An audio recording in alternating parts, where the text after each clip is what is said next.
All right. So, This guy's revving his uh, automatic engine for no reason. all right. Well, we are finally up and live now. So, everybody who's here, welcome to Fuel Cap Podcast. Today we have Kieffer Braisted Thank you. on. He's a good friend of mine and a car enthusiast, and someone who I have known for a long time, and actually was one of the first people that helped me get into cars. So, Kieffer, how you doing? Doing well. Thank you for the wonderful intro. Yeah. That was quite nice. I appreciate you accrediting me uh, to helping you get into cars because look at where you're at now. You know, on a whole podcast with behind what you can call your own. It's basically your own brand at this point. Like you do Yeah. so many different things and media, not a conglomerate, but media source outlet for vehicular activities and information, and Yeah. I absolutely love it. I So don't I don't it's know if I quite would cool. ever want to be considered a conglomerate. That might be too much. For now, the title is sticking to automotive lifestyle brand. Which, speaking of, that was a perfect segue. Announcement: I have my new summer merch, and this is one of the shirts. Ethanol You feet know, I wish I would little have worn NASCAR. mine. Oh yeah, but yeah, I just dropped those 3 days ago, and pretty much it's just the summer line for the Ethanol feed merch, and it's all like racing inspired. So this one's NASCAR. I have another one that's Formula One, and another one is just like it's got like racing stripes on it, and it's like dope and Yeah, stuff. So everybody yeah, like the definitely buy JDM, that stuff. Yeah, and Kiefer actually JDMs. was a model. We did a shoot, and he modeled the shirts. So that was awesome. Yeah, it was a good time. That was a funny backstory how we like sort of just went to like that random fact like sort of like factory distributor place like Hmm. in the middle of Sayreville that's like somewhere where like is like kind of nearby but like not really like I don't really ever recall having reasons to go to Sayreville besides like when I drive through it on 9. Yeah. So like it was interesting. It was just like really like industrial for no reason and like reminded me like up in North Jersey. Yeah, So well, that's where honestly, when they detail cars, that's where they drive the cars over across the lot and take all the pictures because they're in that I took area all the too. pictures over there. Yeah. Yeah. Um, So but so how's the SI?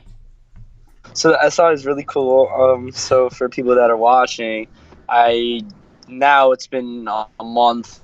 Tomorrow, I believe I bought it May 24th, maybe May 26th, some about a month, give Hmm. or take. Yeah. I've had with the 2017, so 10th gen Civic Si, which is the 1.5 liter turbo. Um, I ran it stock for like 4 days. I still have all the stock internals, but Hmm. I'm running the two-step performance, stage 1 tune through the K tuner 2.0, so I have the screen. I'll show it for everyone since I happen to be in here. Oh yeah. I have to get a mount for it, but people can see my fancy embroidered racing seats with my Yeah. SI, I my didn't know that those Recaros. those came with Recaros. So like I when I mean, saw it, I it's was like, oh, these seats are like really nice, and I was like, wait a minute, they look really kind of like nice. Recaros, and Yeah, they they are. really do bolster you quite nicely. And with my tune, stock the car is rated for 205 horsepower and give or take like 195 around that region pound feet of torque.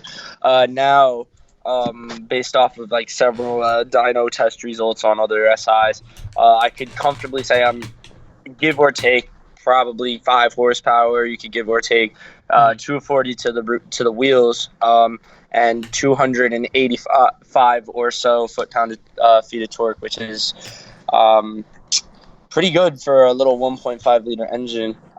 And I'm pushing 27 pounds of boost out of a stock Yes. turbo, which sounds obscene. And how heavy is this car? Because it's like it was in like slow car fast territory, but now I feel like it's pretty quick. Medium It's car. medium car fast. It's Yeah. I believe it's just slightly over 3,000 pounds. I think it's like Oh right really? around there, which if you look at like for example like a Fiat 500, a Barth, those are about like 2,500 pounds. So Hmm. it's pretty remarkable that you could have a car, especially a sedan, um, not really compromise much, from your daily ability, but also like have a performance-based, chassis and performance-based seats and drivetrain. I heard from the Honda tech that I was speaking to the other day that the pistons are actually forged from the factory. Mm. That's why the stock blocks are actually rated for like 350 to 400 before you have to replace, like mounts and other things. Which is like insane horsepower for Insane that car. for this car. Like a 1.5 liter, you can run on stock internals. You can run 350, no problem. Yeah, but then I've you heard some probably need people a have problems clutch. with the clutch. Yeah, I've heard some people with the clutch. The clutch will give out around 300 torque or horsepower, pick or choose. Yeah.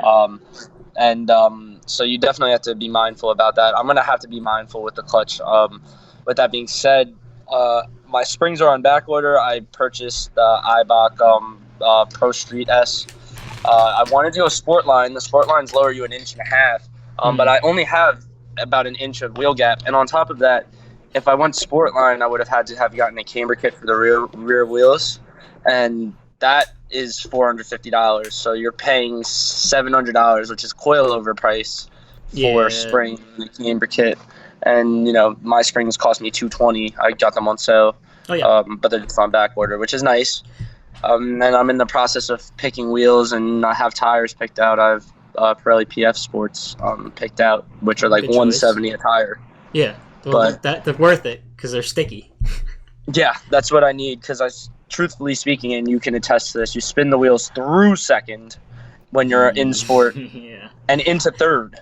So you need tires. Yeah. But And besides tires, most people don't realize that tires are the biggest performance upgrade you could do, other than going and building the engine. They're the and building the engine, like biggest run a performance tune upgrade. all you want.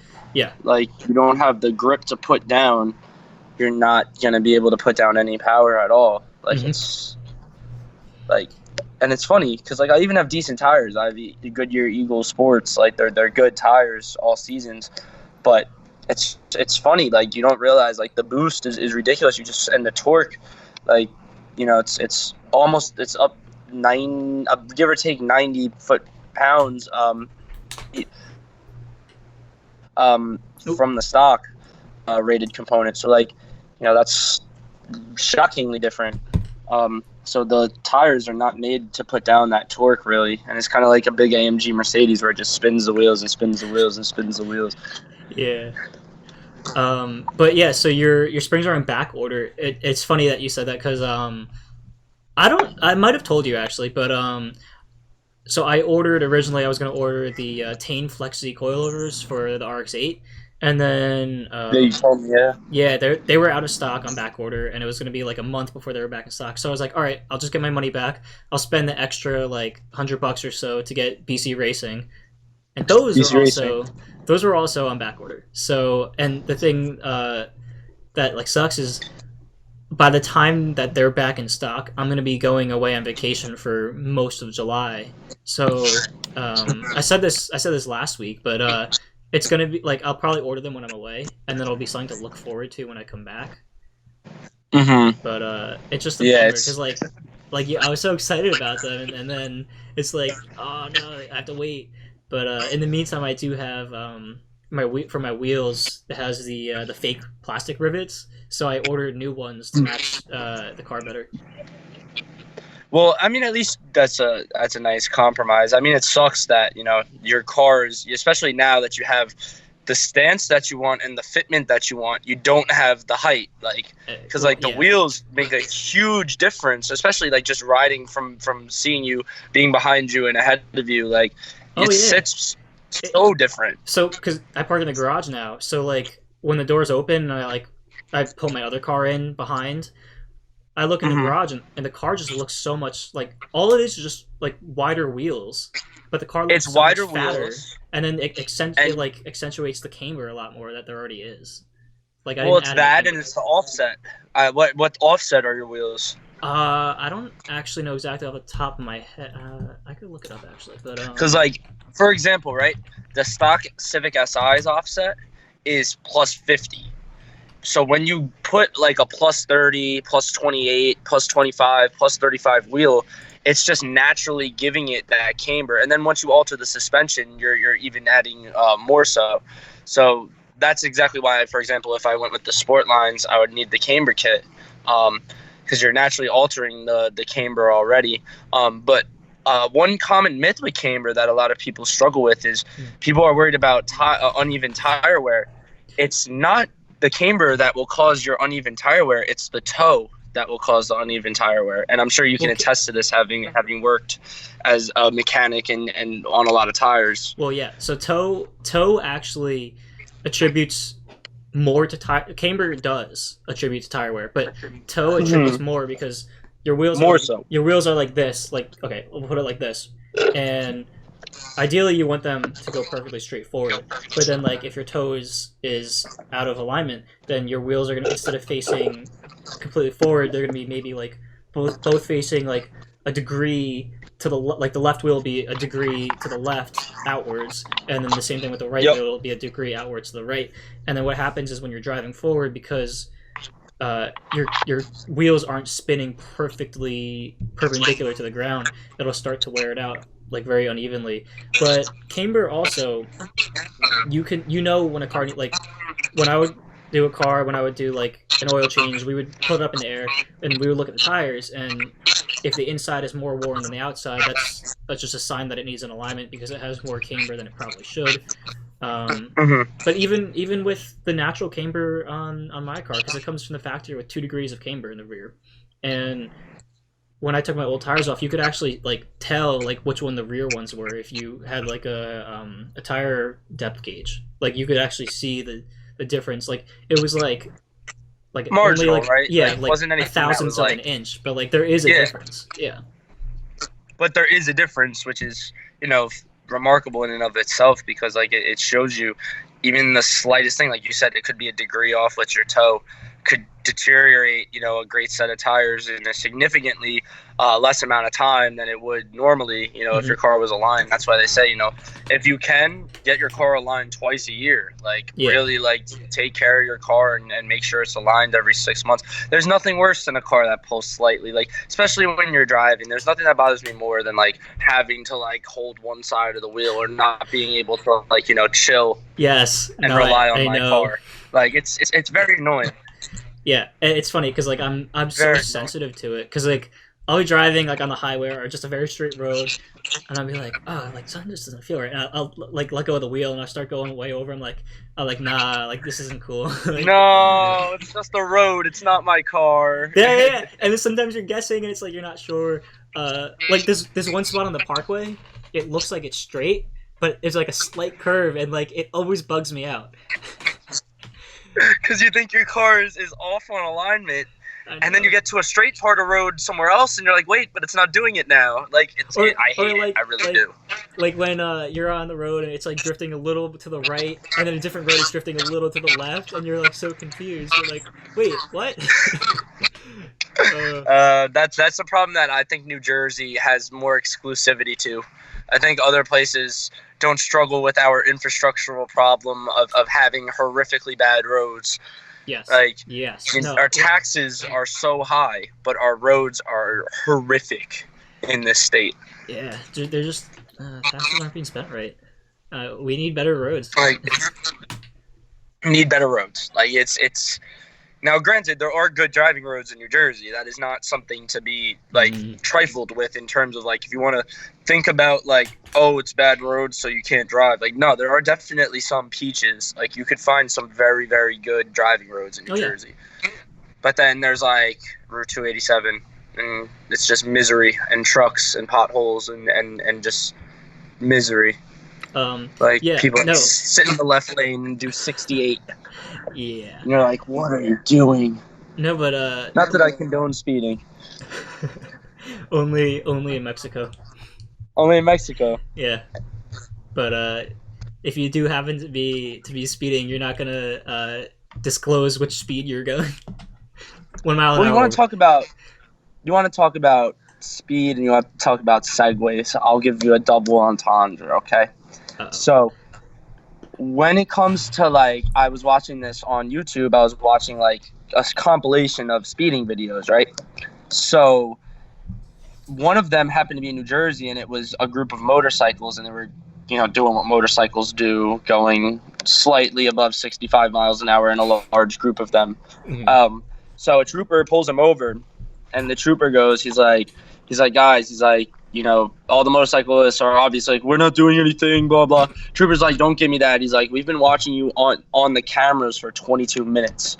Oh, wow. If you've ever been on a highway, have you ever seen those random like cameras that are like just randomly placed at like some conjunctions, like on highways? It's on 18 by 79. There's big cameras that just are cameras, and you're like, why are they recording the highway? I don't think I've noticed. You ever seen those? Like the traffic cameras that you see like when they're like reporting traffic on the news, like those cameras? Yes. So those have average speed detection on them as well. So troopers will use those camera systems to track groups of vehicles or specific vehicles that are pinging cameras at a consistently high rate of speed, and that's how they determine where they put troopers in front of you, so that they pop you while you're speeding, and then they have you on camera, so that if you go, oh, I slowed down, I saw the trooper, they'll be like, nah, like, we saw you on camera. Now, some states do it differently. I know Washington and Virginia use aircraft, for example. Yeah, and that's, although I've never seen aircraft, that scares me. Cessnas. The fact that they use Cessnas. So you think it's a little guy just flying his plane, learning how to fly, and meanwhile it's a trooper, and he's like, all right, he's popping your ass, excuse my language, popping you in the left lane while you think you're chilling, and it's a plane. Like, you're like, what? But, I was saying segue terrifying. Because in Japan, it's not like here where they just need your license plate.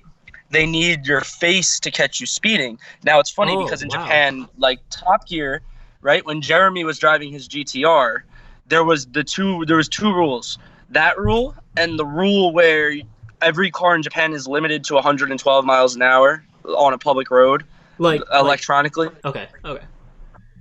And when he got to like I don't know where he went, what track specifically.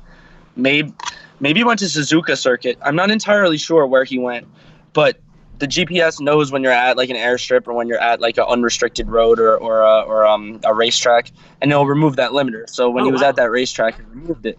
Now, I'm using that as a segue because to compare it to Jersey, when you're driving on a highway, they need just your license plate. They don't need your face when you're speeding. Mm-hmm. In Japan, they need your face to like match it so they know you're driving your car. So he had the mask of Bill Oddie, Jeremy, and he was putting it up every time he saw a security camera. Wait, I remember that. I remember, yeah. And he was like, now Bill Oddie's going to get a lot of tickets in the mail. I do remember. That's so funny. Wow. That was like that was a long time ago.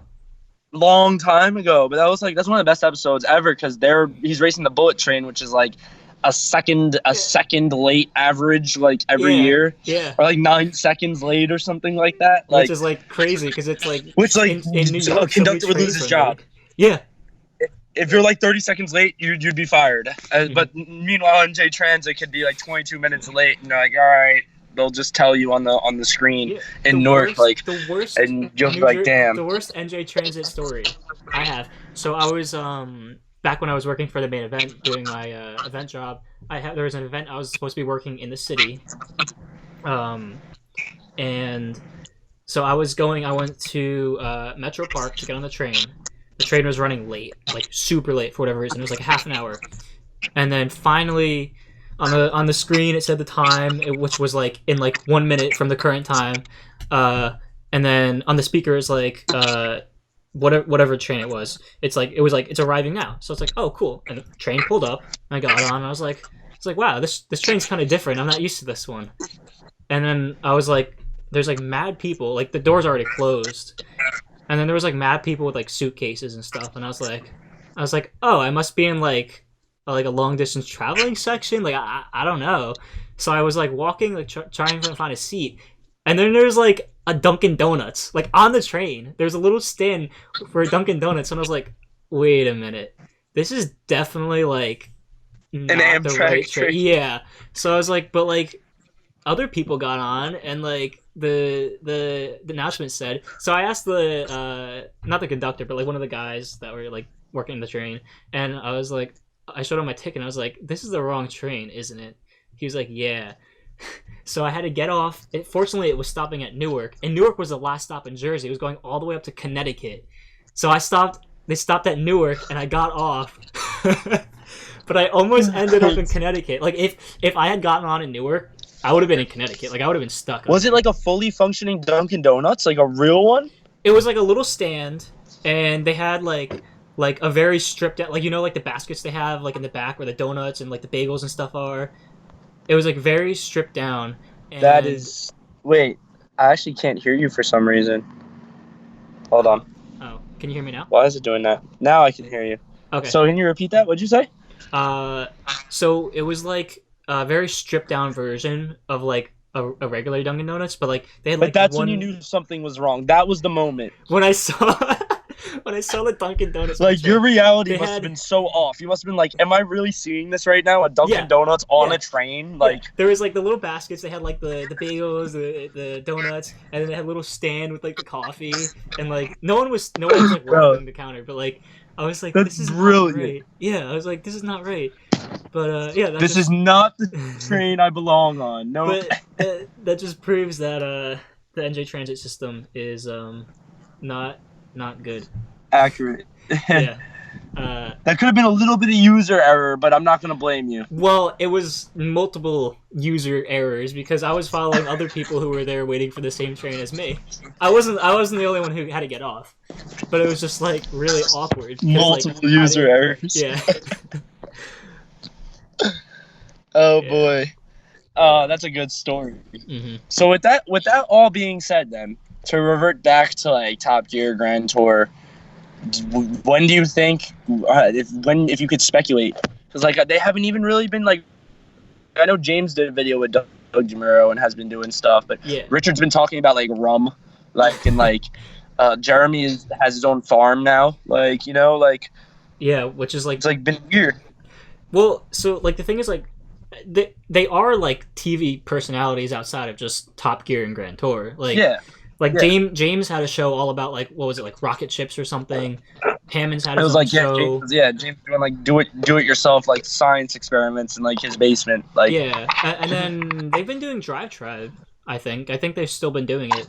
yeah, they've been doing Drive Tribe too, but that's like YouTube stuff, Yeah, and honestly, like the concept of Drive Tribe is like really cool.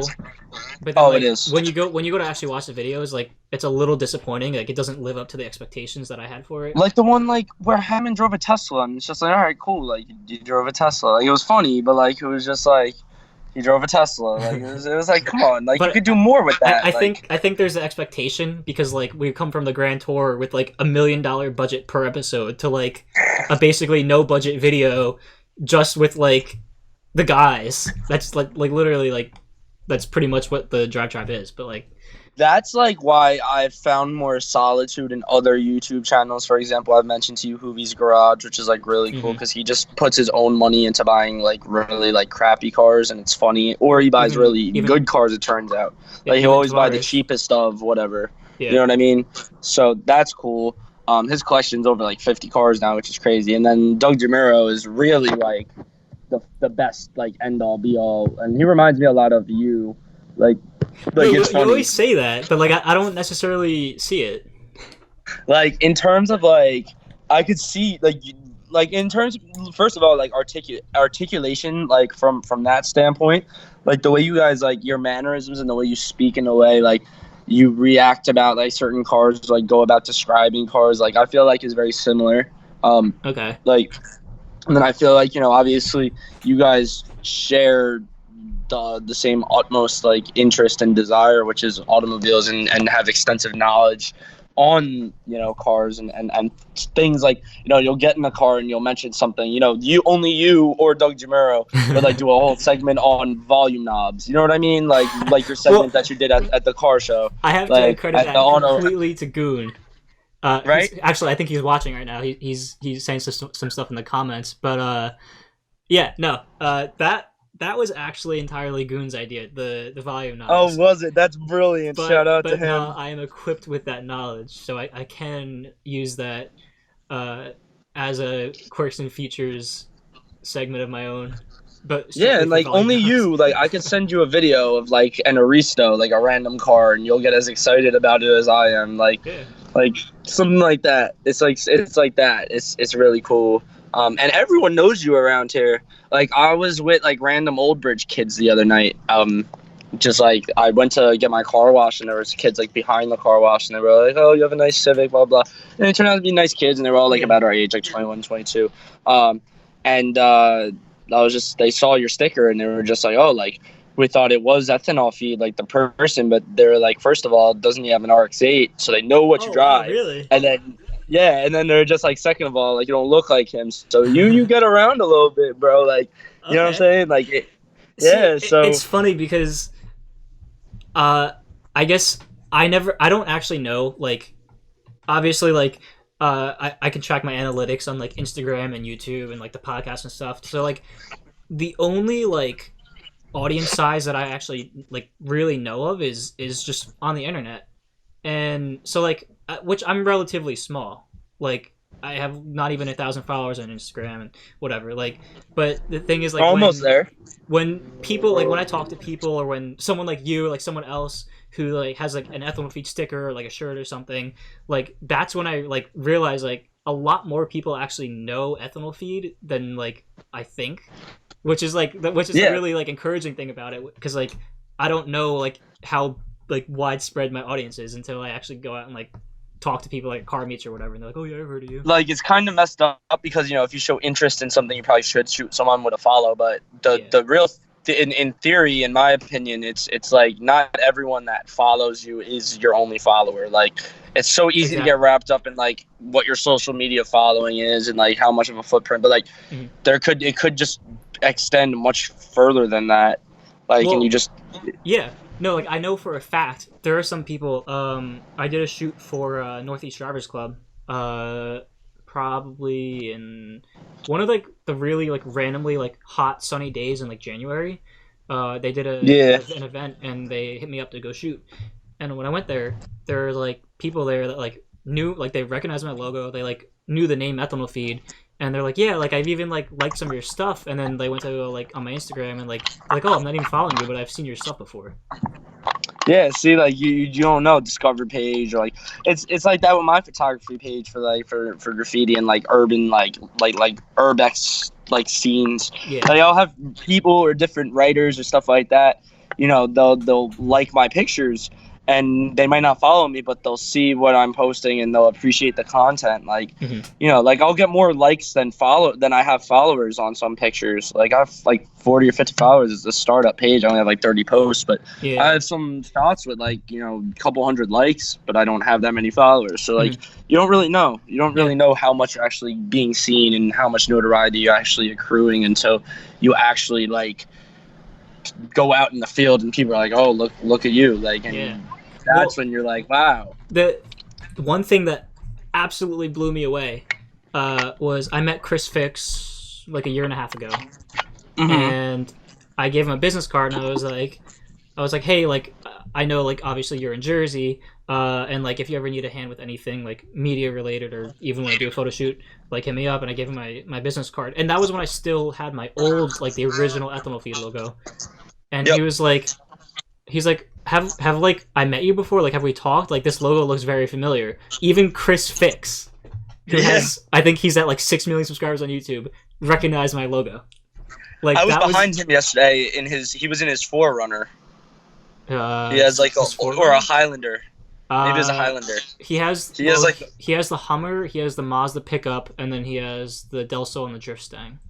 Unless it was someone, it's either maybe one of his dailies or someone with his license plate bracket. The frame.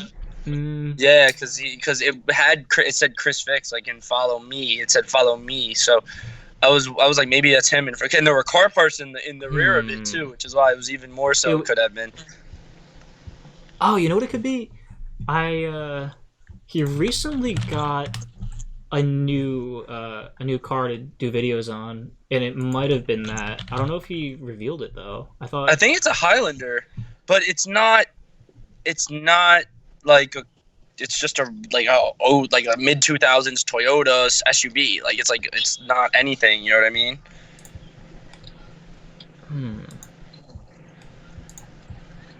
You know, it might have been because on Instagram at least he didn't reveal the new car, but could have been because it had a license plate bracket. Yeah, I don't know. I don't know why someone would, unless someone's just that big a fan and they got his license plate bracket. Like, Well, I have to tell you. So after I met him, he handed out like free like stickers, keychains, a license plate bracket, and so I put one on the Integra, and like literally later that week, after I put the license plate bracket on, it was after. So I had the Integra. I stopped driving it for a while. I don't know if you remember. yeah.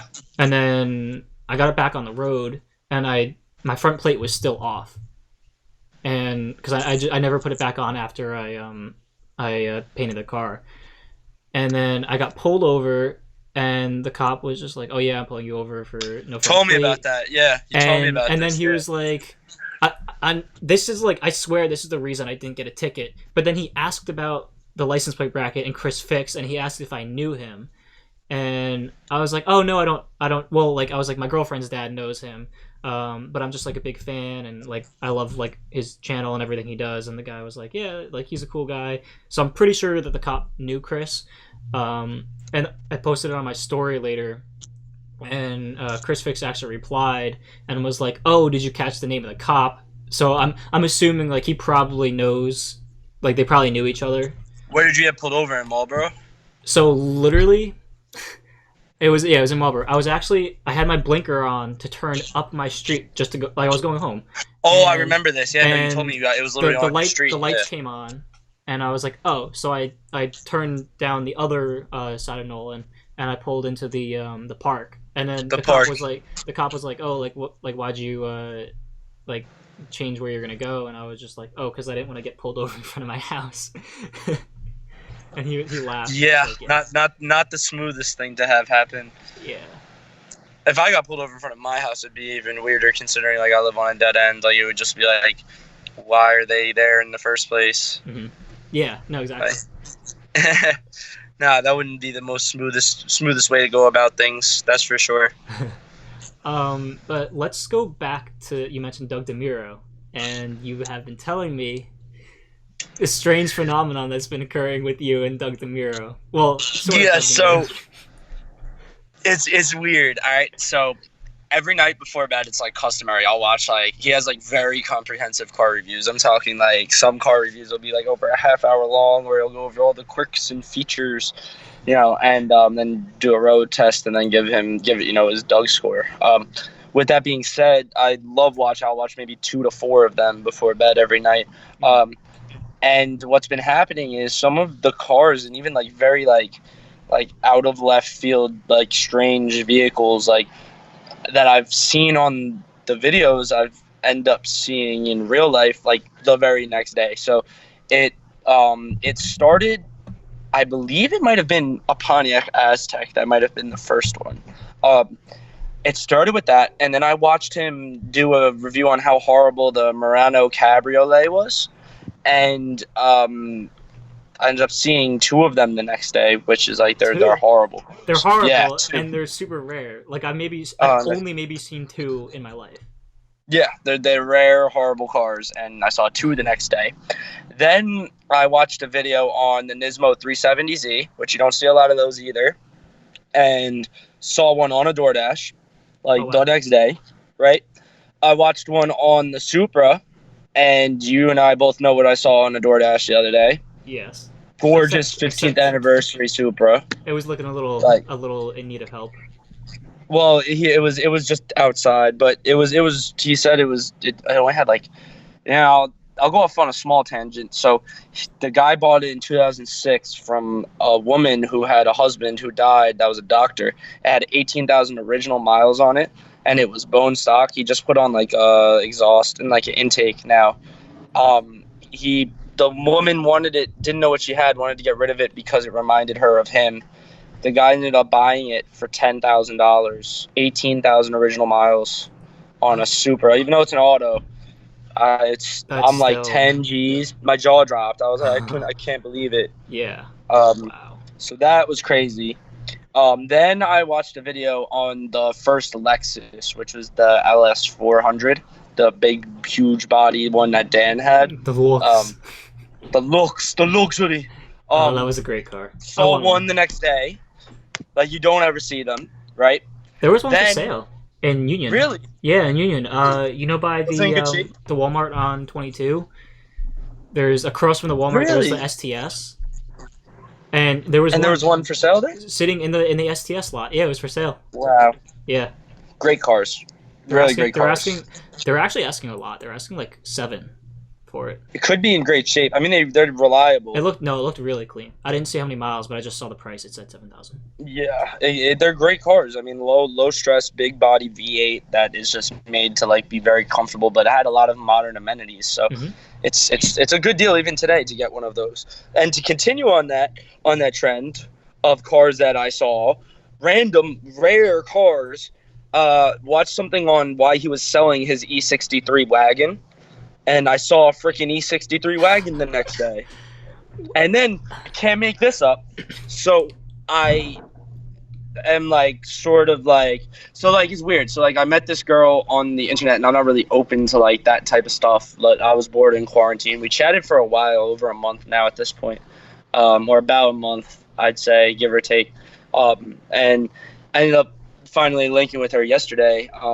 And I had watched 2 days before that, or now 2 days ago, so the night before that, I had watched a video on the 80 series Land Cruiser, which is made from 1991 to 1997. Mm. And it's like one of the most reliable cars, blah, blah.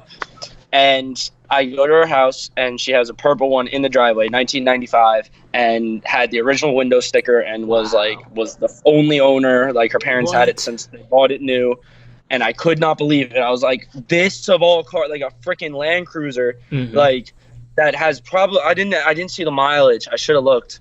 But I mean, even ones with under like 200,000 miles, you could sell for 20 grand if they're in good shape. Like they're like, I mean, people you see them with over 1 million miles. They cross the Sahara, like low maintenance, like workable engines. Like I couldn't believe it though. I pulled up. I was driving the Volvo yesterday, the XC90, and I pulled up and I saw it and my jaw dropped. I didn't even like walk up the driveway. I was like, "Are you kidding me?" That Land Cruiser, the exact Land Cruiser that I watched in the video, not even a newer one, is in the driveway. So that's 6 vehicles that I just mentioned that I have seen. That is just remarkable. Like that I can't make it up. So if Doug DeMuro watches this, like if I watch a video on like a Huron tonight or something, and I see one tomorrow, I mean, let's talk about this. I mean, I somehow, some way saw a Lamborghini Sesto Elemento in central New Jersey, where they made 20 of them, and they're not street legal. Listen, it's kind of like the concept of like when people import R34s as like 240 SXs on their insurance. Maybe you put it as an Aventador on the insurance. It's like, what? A cop's not going to know what a Sesto Elemento is. Well, who knows? I'll just register it as a lot an of cops Aventador. Actually are car guys. Yeah, like I'm sure if I would bug out, because I bugged out. Like, and it's funny because I saw a Huracan LP5, I think 570. The special edition one in that same lot like a week before, and then I ended up seeing the Sesto Elemento there like a week after. So I mean, maybe my Lamborghini luck is strong over there in Homedale.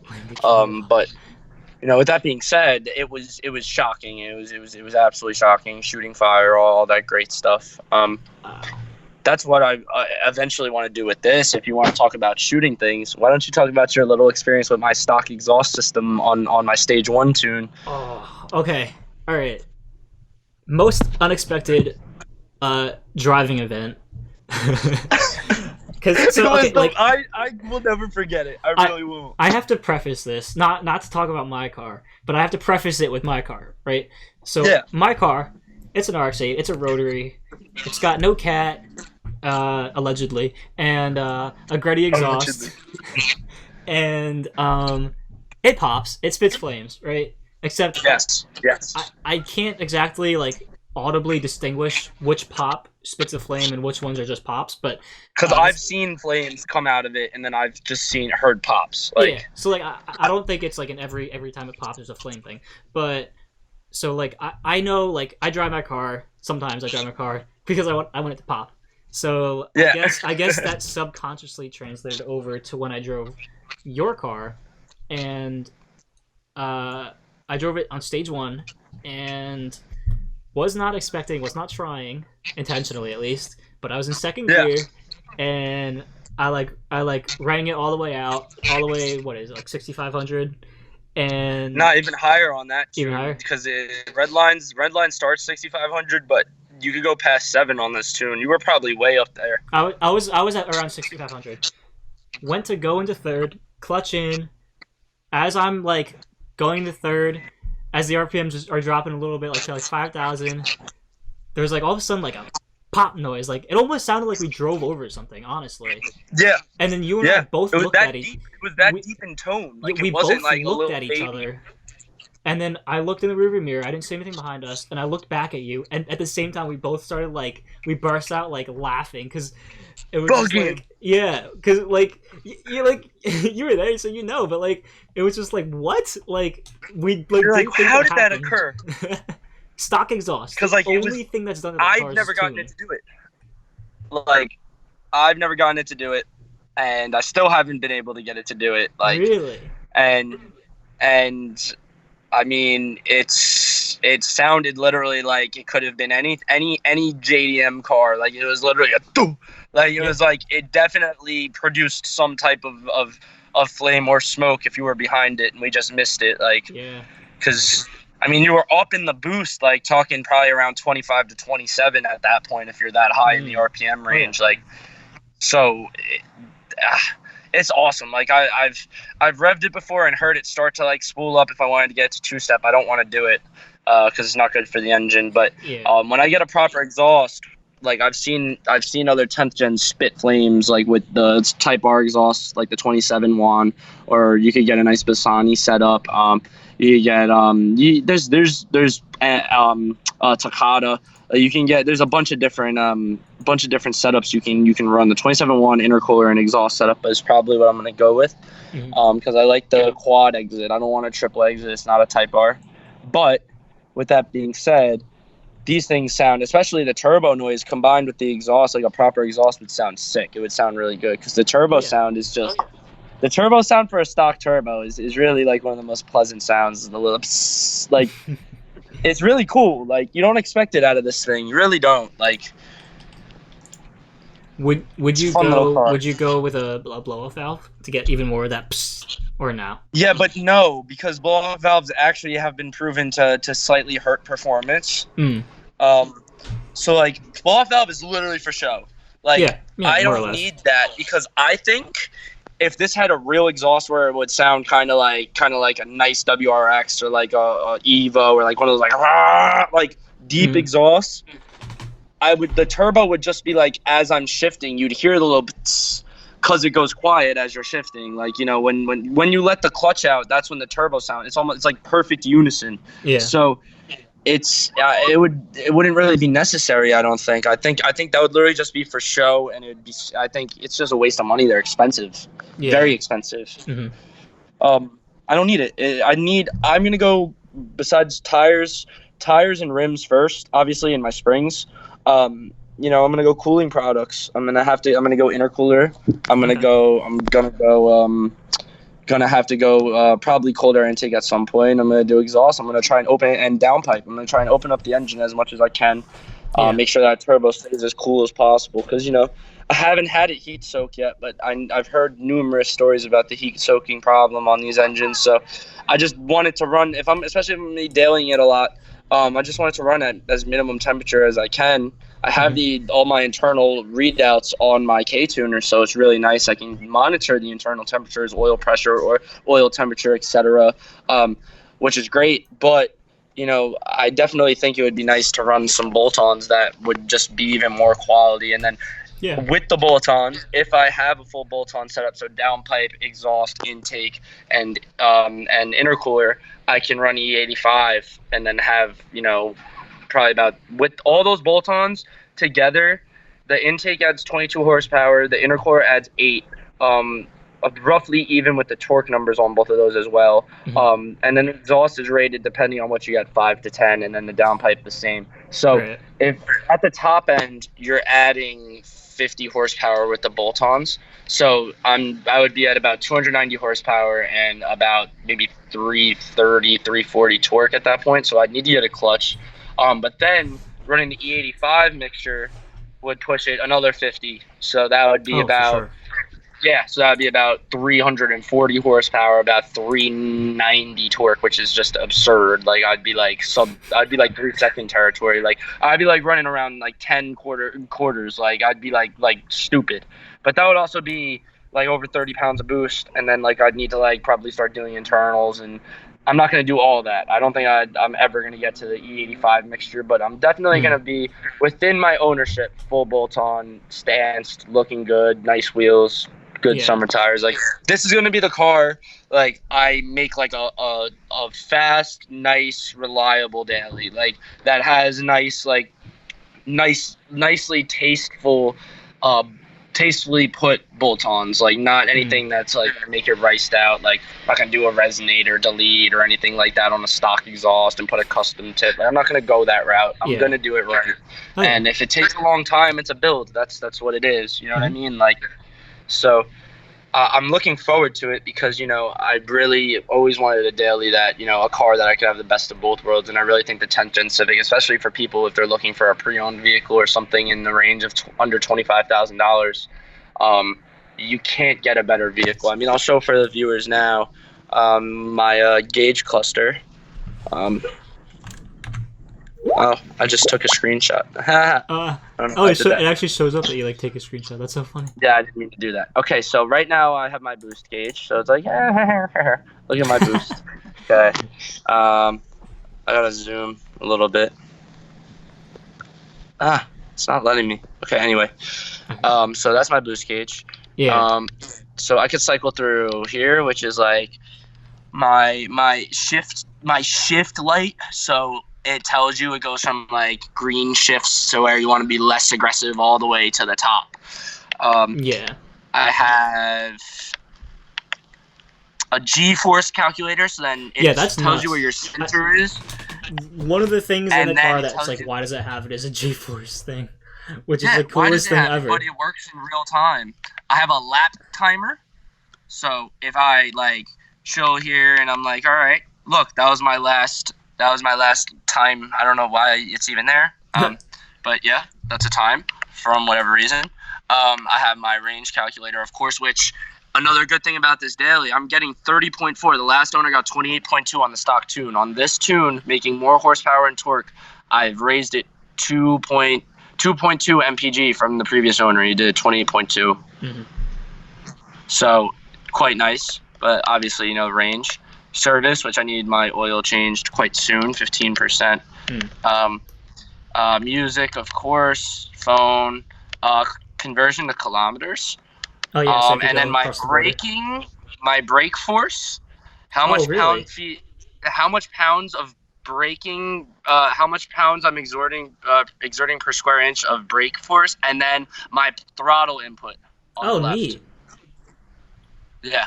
Oh, so that you're So like that pretty well is equipped in that. this, and then obviously, then you go to your screen, you have CarPlay, Yeah.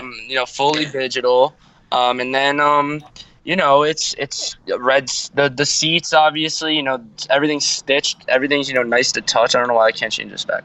Everything's nice to touch. 10 speakers standard with a subwoofer. Big trunk. There's space in the rear. Like it's not a cramped vehicle. Yeah. Heated seats. The Recaros are heated, bro. Like, I mean, how many people can say they have heated bucket seats? Like, Not many. right?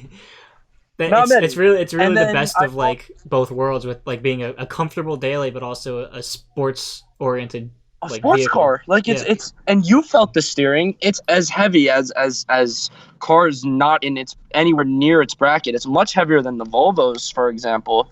I mean, that's more of a wafty car, and it's a bad example. But I mean, that's a $70,000 vehicle, the XC90, and this feels much heavier and much more precise. And it's well put together. It's a really, like, for people that are in that price bracket and don't want to get a BRZ or don't want to get like the typical used WRX or get a GTI. Like if people, if you're not, or a Veloster or a Genesis, like, and you don't want to go German and get something cheap and older and more unreliable, like I don't see any other alternative, especially, you get a tune.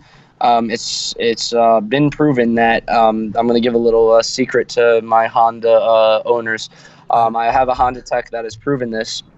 A lot of car brands, when you flash your CPU for a tune, can see your recent flashes. I think Chevrolet can see your last 10 flashes. Same thing with Dodge. A lot of the American brands just like to mess with people with that. Honda cannot see your flash history. So if you flash back to stock and bring your vehicle in under warranty, they cannot see that you're running a tune. So it is a no-brainer to me. If you want to do better, have better fuel economy and have much more power and like even more so, much more torque. It's a no-brainer. Spend $800 and the TSP is either 75 or free if you, depending on where you get it. Yeah. Like spend the $800 and you don't even need to do bolt-ons. It's rated for the stock internals, and you have a round 5 second, maybe slightly under 5 second to 60 car that you pull up next to. You're in a stock SI and you want to keep it stock. People look at it and like, oh, you can't really recognize it's understated. So people are like, oh, it's a Civic. And then you really like pull on them. Like I've pulled on slow Mustang GTs, pulled on E46 M3s, GTIs, stock STIs, the lot.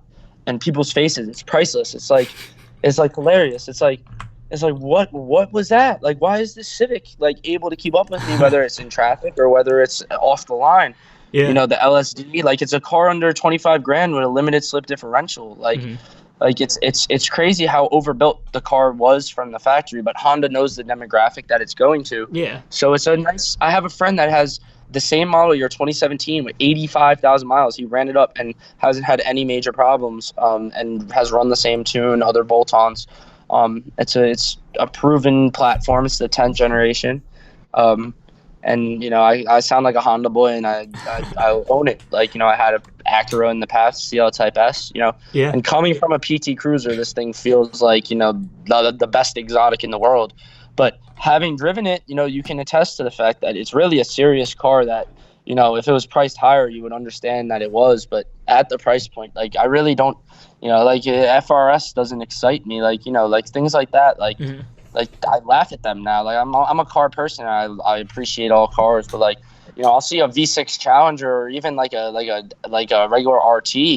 Like I'm not even that far off scat if you're gonna buy a like, Challenger, like why would you buy a V6 or an RT? Like and pay like 35 grand, like and not have any benefits from it. Like your fuel economy is still a sub 25 mpg. Like you're still driving a boxy car with bad blind spots, and and other people with any other trim look at you and you're like, wow. Like especially you're like the EcoBoost Mustangs too. I know they develop over 300 horsepower, but like if you're gonna get a muscle car or something like that, like do the thing. Here's what I will say about the EcoBoost though, and I personally know someone with a tuned EcoBoost, so I can attest to this. He was actually a guest on the show. Shout out to Jordan. His EcoBoost running just a tune. Nothing else. I think actually maybe an intake. Nothing else. He blew out his rear end. Completely. Blew it out. Just blew his diff. On an EcoBoost with a tune. It makes power. Like if you tune it, it makes power. Like yeah, but you know what? It's not made for that clearly from the factory, because the internals on like not. The 5.0s are obviously a lot higher. The engine is actually absurd. Yeah. That's really impressive. Like if someone could make a build out of that, like is that the same like variant that's in other cars? Like is that in like the Focus ST or like or even like a baby one like the Fiesta? Like even though they don't make the Fiesta ST anymore. I don't know. I know those EcoBoost engines are no joke, because my dad had a Fusion with a 2-liter EcoBoost, and it might actually have been a 1.6. But that thing, even though the turbo lag was, I compare it to a puppy. It was like really jumpy. Like you'd press the gas and be like nothing, and then like. But that thing was quick. Like that thing was a properly like decently like slow fast car. Like it was a quick car. Like, if there's anything, and that was just a Fusion. If there's anything that Ford has done great, in a long time, it's EcoBoost. EcoBoost is Look actually at like a Hammond. really cool thing. Like Hammond loved that little 3-cylinder Fiesta, and somehow that thing was like a quick little, like, fun little car, and it saved him from going to Chernobyl. Yeah, that's right. Well, Saved but him. that, Jeremy but went to Chernobyl and developed a the, third nipple. yeah, but that's more of like praising a downside of the car, because like yeah, it saved him from going into Chernobyl only because it didn't have the gas mileage Well, to avoid going there. Well, look at the up exclamation mark. Like, the up exclamation mark would not run out of fuel. Like, it left him literally right in the. I wonder how he even went about that. Like, how did he get out of the car? He didn't have a suit on. He didn't have a mask. Like, how did he get out of there? Like, even the Uh, cameramen didn't even like want it. Like, they were filming from inside. There was only one camera guy, like camera group. Like, how did he get out of there? Like, I'd really like to know. And then in the episode, I love how funny it is. They leaning on the cars, and Jeremy's like, "Oh, you're leaning on it. You're gonna have a radioactive anus." All right. Well, okay. On that note, On that note, on radioactive, on that what is it? On that terrible disappointment. It's on a time. terrible disappointment. It's time to end. But no. Before we end, what would you like to plug? Anything? I know your new Instagram. Yeah, I mean, if people want to follow me, it's Kiefbo, Kiefbo. That's, you can follow my build because there's a lot of Yes. things coming up. With that being said, I just want everybody to be socially aware of what's going on right now. You've done a very good job with your platform in raising awareness in the Black Lives Matter movement, and to anybody that isn't being socially aware, you're taking the side of the oppressor. Step up and really make a difference, because like this is a definitive moment in our country's time and in our lives as Yeah. people. There's going to be a turning point, and normal is going to be redefined as we know it. So Oh, for please sure. do your best to educate yourself, and Yes. please do your best to advocate for any people of color, minority group, etc., as you would for one of your own. And because we're, at the end of the day, we're all one human race, and the racial inequalities that has been exhibited in our country for generation after generation has to be completely scrapped, thrown out the window, and re-envisioned with a much more equal viewpoint in everything across the board. I don't want to get too much into it, but that's what I'm really going to plug, is that being socially aware. And yes, with that being said, if you go to my Instagram, in the link in my bio, there is a couple of links there directing me to some Black Lives Matter related things. I think places you can donate, resources, and all of that. But on that note, thanks for coming on the show, and I'll actually be seeing you momentarily in person. Yeah, momentarily. Thank you for having me. This was Thanks for awesome. coming on. And I look forward to coming in the future when we set up that in-person setup. That'll be cool. Yes. Yeah, that'll come soon. Thank you. This was cool. Oh my gosh, you could hear Brandon. He's outside. Oh, I'm having He's an outside. Ori situation. Did you bring the Datsun? I don't know. All right, but on that, I'm gonna go and investigate this I'll see wild you in, person like, outside 2 my minutes. bedroom. All right, see ya. Peace.